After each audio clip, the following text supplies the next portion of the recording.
Hey there, it's been a while. I'm really sorry, I needed a break. Not from YouTube, I mean I don't get enough time to do my YouTube anyway.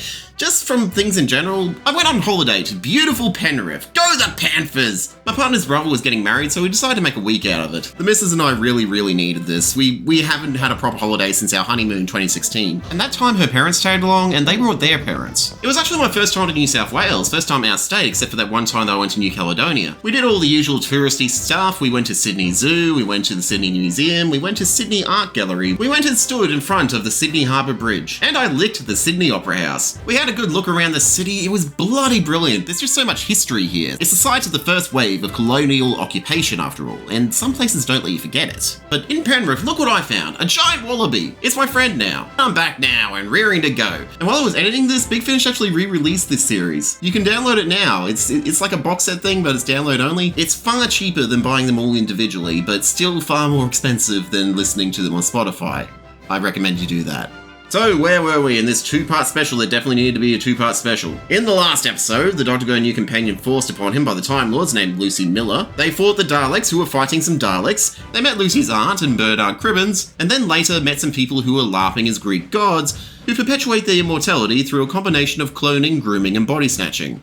Next is Phobos. Although I don't rank it as the greatest thing that I've ever heard, it's okay, I guess. The Doctor and Lucy find themselves on Phobos, one of the moons of Mars. Mars was named for the Roman god of war, who was basically a copy and paste of the Greek god Ares, who had two sons named Phobos and Deimos, which is where we get the names for Mars's two moons. They were the gods and personifications of fear, Phobos representing panic and flight, while Deimos represented terror and dread, associations which this story has just lumped onto Phobos for thematic reasons of plot. At this point in the future, Phobos has become a mecca for extreme sports enthusiasts, primarily from Australia and the state of California. I got sucked into this whirlpool and through these tunnels. What a ride! Whoa, that sounds river! Or at least that's what I think they're going for. Their accents are about as on point as Perry's. And their frolics are rather soured when a bunch of giant furry monsters start tearing them to bits. They are Phobians, the original inhabitants of Phobos supposedly. This old bloke has been telling stories about them, which get increasingly ridiculous every time he tells them, and he claims to be the only one who has ever seen them. Until now. But jinkies! They're not Phobians at all! They're robots! But who could possibly be controlling them?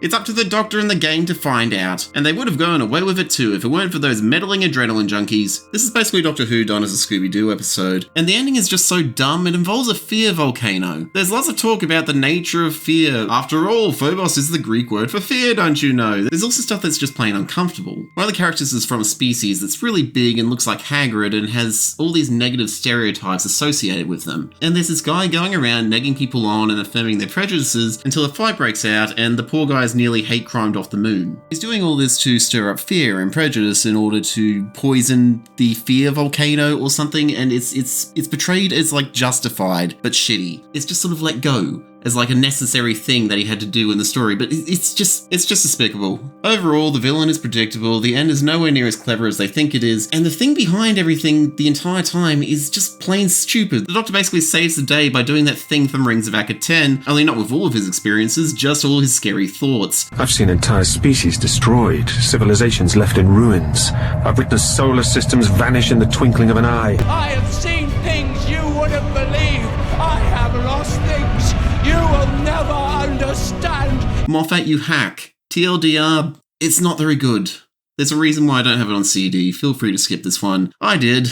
The next one is No More Lies. It's not exactly the highest rated of the EDAs, but for me, this one is a personal favourite. It's a story that covers topics of love, loss, grief, guilt, and the exact nature of crime and punishment. And the space pterodactyls are just the icing on the cake. We join our heroes mid-adventure, as they are attempting to take down the fiendish Cybermen. He's basically your bulk standard, scenery-chewing Doctor Who villain. Suave and British, and equipped with a catchphrase that he says way too much. Well, it's like I always say. If there's no way of getting round something, you've just got to plough straight through it. And some weapon grades temporal technology that he intends to sell to the highest bidder. They manage to corner him on a space station, only for him to escape, so they track him down. He must be at least 30 years older. We've arrived decades too late. There's no telling what he could have got up to in that time. And he's completely reformed and currently throwing a lovely party populated by Agatha Christie stock characters. There's also a bunch of time monsters who have come to start draining people of their time, horribly aging them in the process, like that guy from The Last Crusade, and freaking space pterodactyls called vortisaurs that live in the vortex. There's also some other timey-wimey shenanigans going on, but all of that is just background noise to the emotional arcs of the characters and the present ethical dilemma. Moments ago, Lucy and the Doctor were at Zimmerman's mercy, but are completely blindsided by the change of circumstance. They are determined that Zimmerman must pay for his crimes, but 30 years have passed for him and he simply is not the man that he was and he likely never will be again. Please, Doctor, take a seat. I'm supposed to believe you've turned over a new leaf, am I? You know what? It's actually good to see you, my old friend. We'll just forget about the time whip then, shall we? Yes, I expect that did hurt. I'm sorry. All this wealth. Actually, all this is my wife's. The McBurney time technology was all but useless after I crashed here. I was barely able to extract myself from the pod's wreckage, let alone the device. His villainous schemes ended the day that he was stranded on Earth. He's put his ambitions behind him, assimilated into human society, fell in love, got married. He's lived an entire life and more importantly has had time to reflect on his past actions and found himself racked with guilt and remorse. You do know what he did to us, don't you? Yes, I do. And I suppose you're just going to say that you love him. I expect he's really nice if you get to know him. Do you know, Lucy, what the strongest human emotion is? This is where you tell me it's love, right? Guilt. Guilt can turn a person inside out. Considering this, is he still deserving of punishment? What is the point of crime and punishment? Is it to satisfy our emotional needs, to see people suffer for wrongdoing? Schadenfreude, that cathartic sadism for seeing people get what they deserve? Or is it the utilitarian goal of reformation, to make criminals into functioning members of society through rehabilitation? These are very complex issues and a conversation that we do need to have considering the reoffending rate in most Western democracies, but it's not one that I feel qualified for. I mean, this isn't ContraPoints. I've got the cat ears, but nowhere near enough sequins. This is one of those plays that seems to be designed to emotionally fuck with me. It will hit pretty close to home, particularly if you have experienced the loss of a loved one, or have a loved one with a chronic condition, or ever had to deal with the possibility that your partner may die before you. Themes of desperation and pain and an unwillingness to let go are palpable throughout. And it's really brought through by the sound design, that magnificent melancholic score, and that beautiful mournful lament that is ever present. And the performance of the cast just really bring it home with that emotional climax that gets me every time. For me, No More Lies hits me right in the feels and then just fucking destroys my soul. I will never forget the first time I listened to it.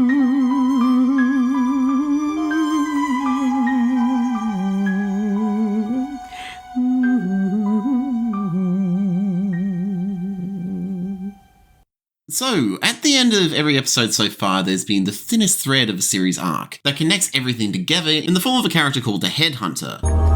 You've just engaged the Headhunter. And I promise you, there's nowhere in space or time this Lucy Miller can hide from me. She's a time-travelling bounty hunter who's been hired to track down and capture Lucy, but she always manages to show up moments after the TARDIS has already left. Hello, I'm looking for Ms. Lucy Miller. I believe she's been here. Well, I'm afraid you've missed her, love. I see. I can't believe this. I arrived with days to spare only to fall off that stupid bicycle. Right, I've had enough of this. Next time I'm going to get her. I am so going to get her. You have no idea what I've been through to find you, Lucy Miller. Sorry, do I know you? We've never met before. Honestly, I think this is a wonderful application of a series arc. It keeps you engaged enough to want to see what happens when she eventually catches up to them, while not intruding too much on the episode so that they can stand on their own. Anyway, she catches up with Lucy at the end of No More Lies, and this leads into the final two-parter, Human Resources. So Lucy is gone and she finds herself in an office building. This is the same place where she originally got a job in the start of the series, right before she was taken by the Time Lords. And she seems to be under the impression that all of her adventures with the Doctor were just some sort of elaborate dream. Meanwhile, the Doctor is tearing apart his control room to try and fix whatever the Time Lords did to his TARDIS to keep it from taking off without Lucy in it, when one of them shows up. Having a spot of bother, Doctor? Where did you come from? Would you believe? The back door? No.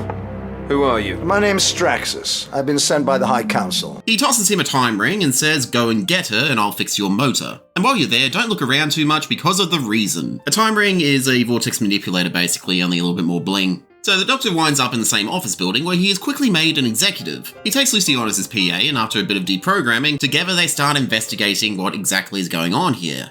It's a bit odd, this place, isn't it? I'll say. You tried opening your window yet? Yes, it didn't, so I tried smashing it with the fire extinguisher. I don't think we're supposed to be able to get out. No kidding. Why do you always resort to sarcasm? It's my superpower. I am Sarcasmo, woman of sarcasm. My enemies are struck down by my barbs of steel. It seems like a normal office building with office people talking about normal office stuff, like filing and paperwork and passwords and lame puns about rope. The ropes are important. We use them to escape out the window when it all gets too hectic.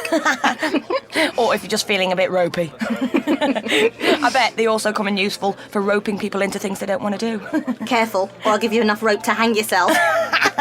You got the sexist middle manager, the gossiping co-worker named Karen, but there's subtle things that keep tipping you off that things aren't as they seem. Like the fact that Lucy and her pet Karen's main job seem to be typing strings of coordinates into computers, and that nobody seems to remember the last night they went home. The Doctor attends a planning meeting where everyone is using corporate jargonese and buzzwords to strategize invading an enemy stronghold, while acting as if they're just discussing a marketing plan or something. The first episode strings you along, and as it goes on, the mystery of what exactly is wrong with this office building unravels, and it turns out that it's not an office building at all. It's actually a walking war machine on an alien planet, entirely operated by corporate bureaucracy. And once again, I remind you that it's not a spoiler if it's on the cover. Essentially guns for hire. Right now they have a contract on the planet Lonsus to wipe out the inhabitants who just so happen to be the Cybermen, now reduced in numbers and eager to take advantage of Holbert Logistics' human resources. Do you get it? And I know you, mate, you're wondering where exactly these cyber boys fit into the Doctor Who timeline. Sorry, boys and girls. Well, let's find out, mate. I'll just boot up the old TARDIS wiki, and Lonsus is where they set up shop right after the destruction of Mondas, Earth's twin planet that was ejected from the solar system and their original homeworld. So these guys are an earlier version of the ones that the Doctor meant on Telos in Tomb of the Cybermen way back when he was Patrick Troughton. Isn't that lovely? Human resources would probably be very cathartic to anyone who happens to work in an office. I haven't, so a lot of it goes over my head, although I do have a bachelor in business majoring in marketing and management, and this is my first opportunity in over 5 years to use that particular skill set, so let's go. It's pretty cutting commentary really, drawing comparisons between the Cybermen and the average office worker to great effect. Each employee at this place is just a small cog in the larger machine of Holbert Logistics, just doing their jobs, not knowing or comprehending the larger scope of what the company actually does or the horrors that they facilitate with their participation. They are far from home and may never see their loved ones again, but they will never care because the company conditions them not to. There are entire fields to business study devoted to manipulation, to ensure your employees are generating as much profit as possible while complaining as little as possible. It's the tits, keeping them happy, satisfied, complacent, and working, to make them okay with longer hours, poorer working conditions, leveraging their passions for their work, coercion through group dynamics, effectively manufacturing consent for their own exploitation, as well as the unethical and inhuman lengths the company goes to in order to facilitate growth. In the scene where the Doctor is at the meeting, the language they use sounds absolutely ridiculous, but it's actually true to life. In certain industries like arms manufacture and even logging and mining, this is how they talk on a corporate level. You're not chasing people off their land so you can plunder their resources, you're opening up new opportunities for investment and growth. You're not creating and selling weapons that will cause untold suffering and death. You're creating solutions to leverage advantage for the defense of sovereignty. Nice, comfy, and safe words to describe environmental destruction, death, and suffering on a massive scale. Business, business, business. Numbers. Is this working? Yes. Yay! Overall, this is a really good two-parter, and I highly recommend you check this one out. It's a kind of Doctor Who story that you don't often see. It's among my favourite Cybermen episodes, and the commentary is really, really good. It makes really good use of the Cybermen, and it ties up the plot lines really nicely, and even delves into the Time Lord bureaucracy, which I'm assuming links up with that Gallifrey series that I'm too poor to afford to listen to. This story is a bloody ripper, you should check it out. So that was the 8th Doctor Adventures Series 1. Overall, it's a pretty good start. I absolutely adore this series, and I highly recommend that anybody who is into the 8th Doctor, or into Doctor Who in general, or even just likes the spoken word, check it out. The next 8th Doctor video I'm going to do is going to be a continuation of the 8th Doctor series. We're going to go on to Series 2, but I'm thinking of taking a break from the 8th Doctor for just a little while. There's a few other video ideas that I want to do. I want to do some videos on historical Doctor Who episodes. I was going to try and do a New Who one for the next one, but honestly, New Who historicals aren't exactly about the historical setting. It's mostly used as wallpaper, so there's very little to talk about except for with the Chibnall ones, and I don't want to do another Chibnall episode. So yeah, we'll see. Don't forget to like, comment, share, and subscribe. Hit that bell like it owes you money. Do all the usual YouTube stuff that YouTubers tell you to do. And leave something in the comments. I want to hear what you guys think about my content, and I want to hear what you guys want me to do next. I may be doing a Patreon at some point in the future, so I'll let you know about that. And yeah, I'll see you in the next one.